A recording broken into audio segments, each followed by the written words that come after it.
If you've been around the Grit Show, you know that the title of this podcast is about the listeners. You have grit. This show is for the givers, the doers, the people that jump in and make things happen. Also, the people who've been jumping in, making things happen, relying on their grit, and are ready for a little more ease, are ready for things to go a little more smoothly, are ready for things to come to them, to be more clear on what they want and to invite things in a little bit, right? We're at this beautiful place in life where we're ready for that. And that's why this week I have a very special treat for you. Welcome to the Grit Show, where we're all about growth on purpose. I'm so glad you're here.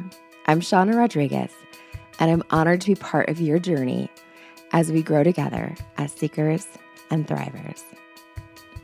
This week, we're doing something we do ever so often, where we get to have a guest episode. Do you remember Diane Schroeder? She's been here a time or two. She is the host of The Fire Inside Her, an amazing podcast, and she's also been a guest here, as well as aspiring her episodes more than once.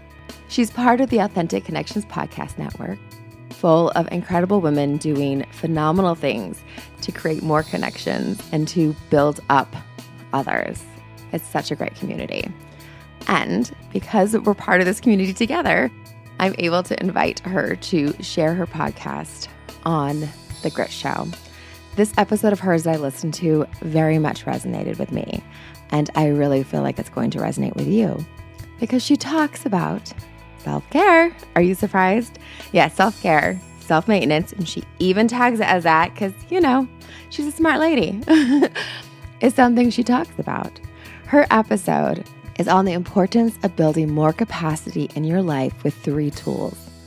And she definitely has a wonderful way of talking about her own life and how things came into play, but also the way that self-maintenance and prioritizing yourself is such an important piece of this puzzle.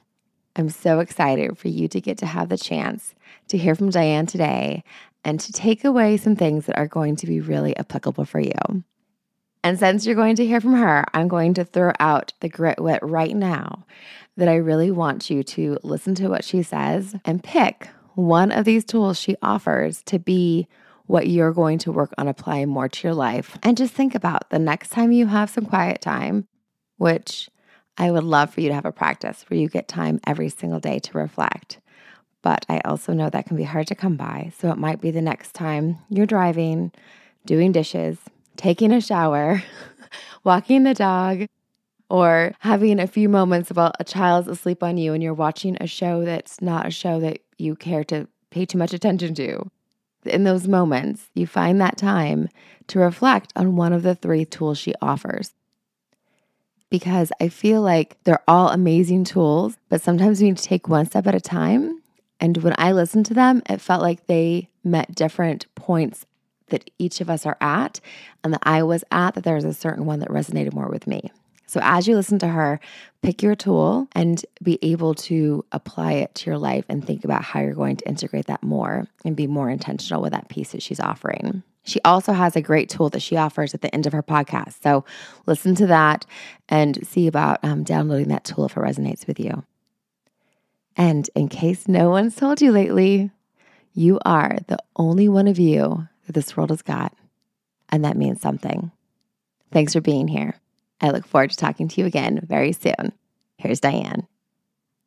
Welcome to The Fire Inside Her, the podcast where we explore the incredible stories of individuals who have discovered their inner fire on their journey to authenticity. I'm your host, Diane Schroeder, and I am so grateful that you are here. Imagine a person always there for everyone else. Their team, their family, their coworkers, their friends, you name it. This person's cup is quite small, and it's always empty because they give so much to everyone else. They're always the first to arrive, the last to leave. They say yes to every request, and they always put themselves last. And then one day, something changes. This person realizes that they can't keep pouring from an empty cup. They realized that they were running on fumes, physically and emotionally drained. Their health starts deteriorating, and their relationships are strained. They have neglected themselves for so long that they barely recognize the person in the mirror. Then, this person makes the courageous decision to get a bigger cup. But here's the challenge. You can't find or buy a bigger cup. You have to create one. And this process is challenging, it will piss you off, and it's quite uncomfortable. However, if you take the time and put in the effort to do the work, to prioritize yourself first, you will be a better leader, employee, partner, human, parent, sibling. You get my drift. I believe that it's easy to look at self-care, self-maintenance, time alone, or whatever you want to call it, through a scarcity mindset. There's not enough time. Everyone else is more important than me. And it's just a luxury that is not affordable. But what if I suggest to you that self-care isn't a privilege reserved for the wealthy or more important? What if we looked at self-care through an infinite mindset? But wait, Diane, seriously, I am too busy. I have to serve my people and my community and my family. Who else is going to step up and do it? Look, I agree 100%. And I will also challenge that in order to serve to the best of your ability, don't you think you should be at the best of your ability? That is the magic, my friend, of self-care. And that's what we're going to focus on today. But first, I want to start with my dad. We are coming up on the 4-year anniversary of his transition from this world to the next. And I really miss him. And it's interesting because I was thinking about why self-care became so important to me. Why did it become so passionate? And it goes back to my dad.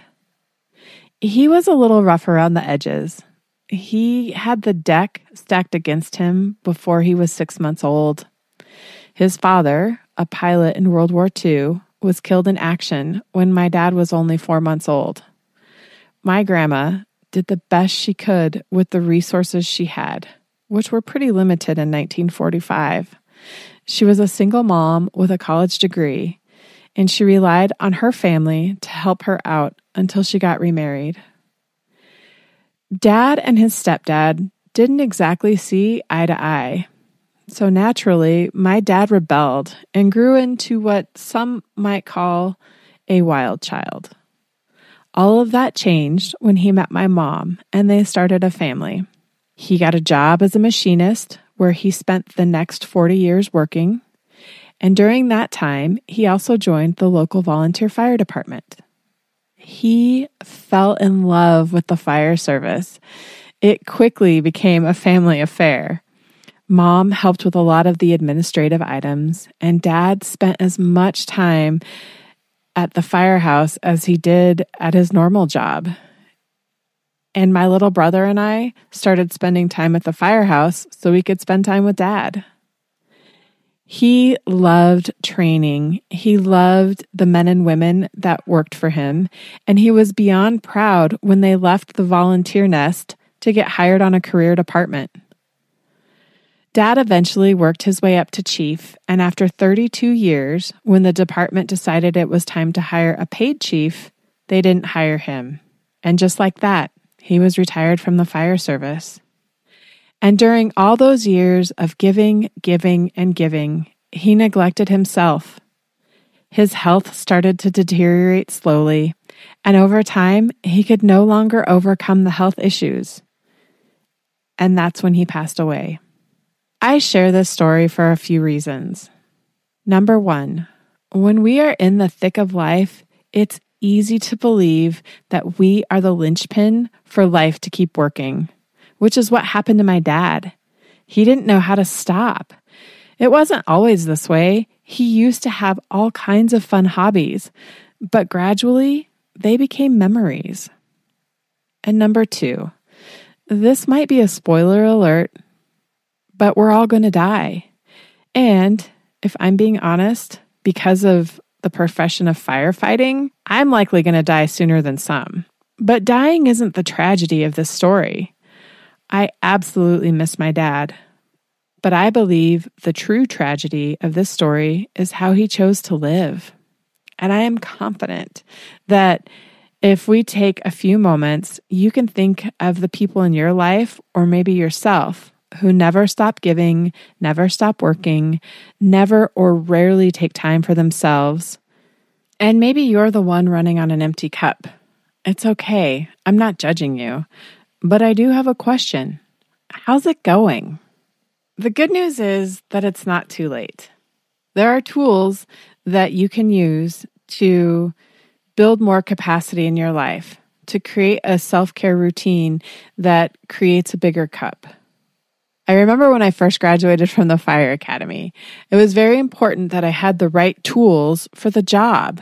And so as my academy mates were loading up their bunker gear with all the fancy tools in the moment, I had asked my dad what was the most important tool that I should carry with me. And he looked up from above the newspaper that he was reading and he said, get some mentholatum and stick it in your bunker gear. It's really important that you use that on some of the calls you're going to go on. And I was like, mentholatum? What are you talking about? Long story short, mentholatum is a great tool to respond to calls where there are some smells that you just can't get out of your head. And I've used it. I've always used it for my entire career, and it came in very helpful for some of those calls. I often joke that if people could smell what crime scenes and some medical calls and stuff like that really are, that shows wouldn't be as popular, especially CSI back in the day. Anyway, so when it comes to self-care, there are several tools that can set you up for success to live the life you want and to build that capacity. Your tools may not be the same. They could be different, but I do have a few foundational tools that you need to create a bigger cup. And the first is the word no. No is a sentence. No is powerful. No is your right. No doesn't need an apology. No is a great place to start in setting boundaries. Because if you're saying yes to everyone, you say no to yourself. If you always say yes, you're always going to be asked to do more. And I am guilty of this. I would always raise my hand to do more because I was afraid that I wouldn't be liked or accepted, or I had to continually prove myself. I'm also guilty of being the person that acknowledges the people who say yes to me and asking them to do more. The beauty of no is that it sets a boundary, and boundaries are one of the best skills to focus on when working on a self-care strategy. Setting boundaries will help you build capacity in your life, and the more capacity you have more time for yourself and the ability to add more tools. Boundaries are not easy to set. It takes time, and like lifting weights, the more you do it, the easier it gets. But how do you know what boundaries to set? It's an inside job.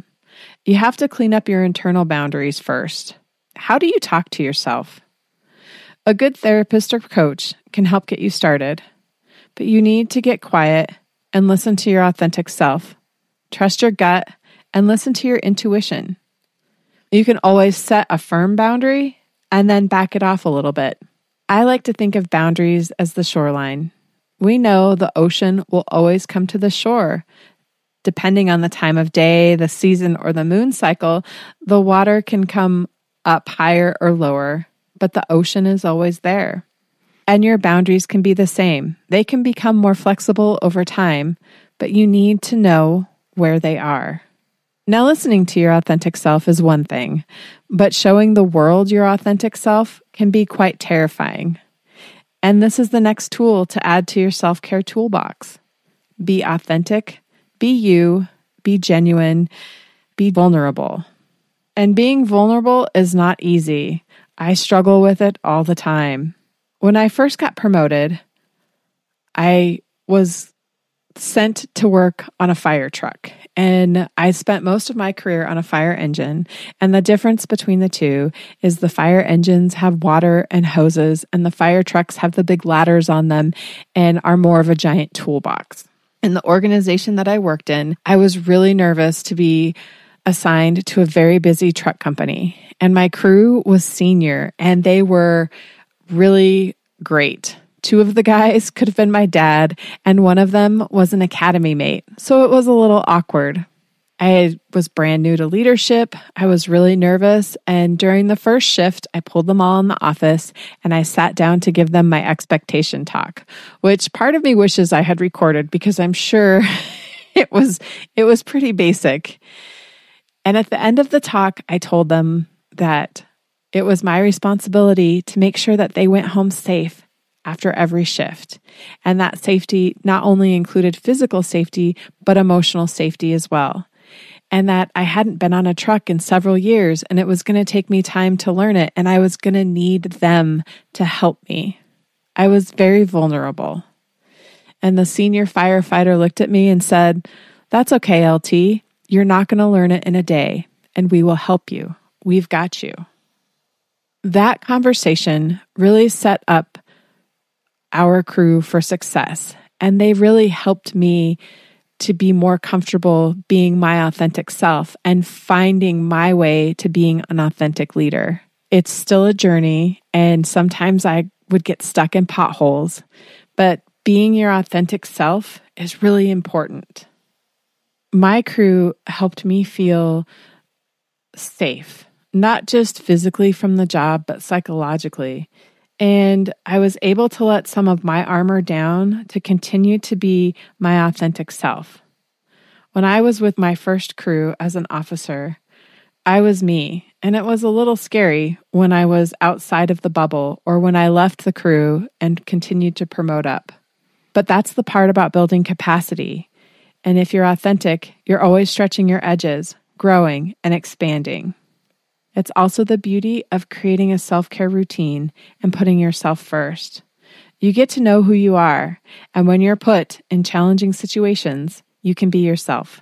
Some people will like you and some will not, and that's okay. What other people think of you is none of your business. When you give yourself permission to be authentic, you're also giving the people in your orbit permission to be authentic. And that's when the alchemy of self-care and leadership come together to create the final tool I want to share with you today. Acceptance. Accept yourself. Accept that you are messy, imperfect, and you have made mistakes. Accept that you have failed and you've done stupid shit. Most importantly, accept that you are worthy and that you deserve the love and attention that you freely give to everyone else. It's easy to hold on to the reminders of times when we didn't show up as our best selves, personally, professionally, as parents, partners, or as employees.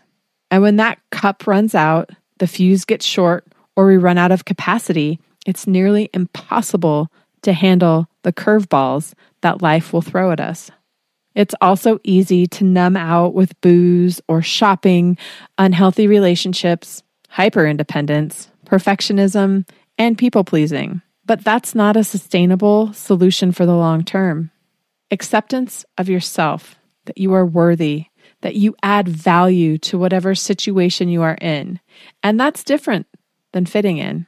Being your authentic self means you might not fit in, and that's okay.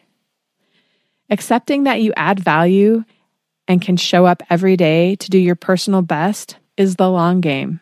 That's the sustainable solution. But it's not just acceptance of yourself. It is acceptance of others, of your people, your community, finding a space to accept the humanness in others. And finally, acceptance is love. Learning to love yourself, love your people, love the community that you serve doesn't mean that you will always like them, but you have to love them. A few months ago, I had the opportunity of a lifetime to participate in a staff ride with the U.S. Forest Service at Gettysburg. So here's the deal, my friend. We all have our small cups, and we pour and pour, giving everything we have to others, often forgetting to refill our own cups. But here's the thing. We have the power to change that. We can create a bigger cup. And it starts with prioritizing self-care. It starts with setting boundaries, being authentic, and accepting ourselves and others. These are tools that allow us to create a bigger cup that can hold more, give more, and serve more. So my challenge to you is this: to take these tools and nurture your self-care and watch your cup grow. Remember, when your cup is full, you have the capacity to lead with strength, compassion, and resilience.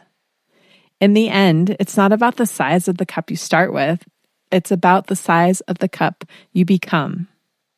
And I hope that your journey to building a bigger cup is filled with self-care, fulfillment, and the ability to lead and serve with your heart. Thank you for giving the valuable gift of your time and listening to the Fire Inside Her podcast. Speaking of value, one of the most common potholes we fall into on the journey to authenticity is not recognizing our value. So I created a workbook. It's all about value. Head on over to thefireinsideher.com/value to get your free workbook that will help you remember your value. Until next time, my friend.